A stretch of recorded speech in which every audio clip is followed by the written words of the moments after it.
Dans les années 1990, cet immeuble était connu sous le nom d'Hôtel Afrique, jusqu'à l'expulsion des réfugiés l'occupant. 3 décennies plus tard, l'histoire semble se répéter. Aujourd'hui, près de 300 réfugiés dormaient ici, sans eau ni électricité, dans une extrême précarité.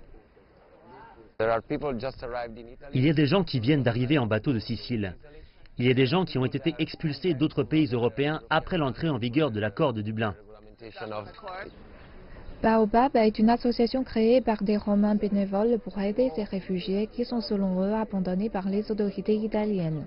Toutefois, d'autres Italiens estiment que ces réfugiés ne devraient pas rester dans le pays. J'ai peur de l'immigration, si peur. J'ai 2 filles et j'ai peur de les laisser sortir le soir là où nous habitons. J'habite dans un petit village et c'est plein de migrants la nuit. L'une des principales priorités du nouveau ministre de l'Intérieur, Matteo Salvini, à la tête du parti d'extrême droite, la Ligue, est de renvoyer les migrants chez eux. Il y a une présence très importante de ces gens qu'on appelle les migrants, qui sont entretenus par notre population, alors que certains Italiens peinent à finir le mois et ont de grandes difficultés. Nous voulons arrêter l'immigration grâce à de sérieux changements politiques qui pourront également les aider directement dans leur propre pays et les dissuader de venir ici. L'immigration est un sujet sensible au niveau national, ayant également renforcé l'animosité des Italiens vis-à-vis de l'Union européenne, qui, selon beaucoup d'entre eux, les a abandonnés sur cette question.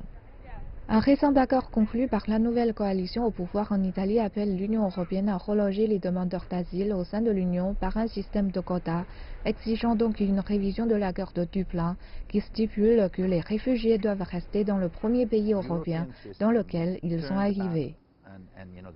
Le système européen a tourné le dos à l'Italie. La France a fermé ses frontières et l'Autriche va faire la même chose. Nous avons un problème avec la Hongrie, qui, bien que faisant partie de l'Union européenne, approuve des lois interdisant l'immigration clandestine. Alors si les Italiens se sentent abandonnés, ce n'est pas bon pour leur attachement à l'Union européenne. Plus de 13 500 réfugiés ont traversé la Méditerranée pour rejoindre l'Italie depuis le début de l'année, comme Abdou, originaire du Soudan. 4 de mes amis sont morts en mer. Le bateau pneumatique s'est retourné et s'est rempli d'eau. J'aurais dû mourir aussi, mais on m'a sauvé. Pour de nombreux migrants qui ont risqué leur vie pour arriver en Europe, il est inenvisageable de rentrer chez eux. Ils doivent retourner à une vie de misère ou à la mort s'ils ont dû s'enfuir. Personne ne s'embarque à bord d'un bateau en Méditerranée sans être désespéré.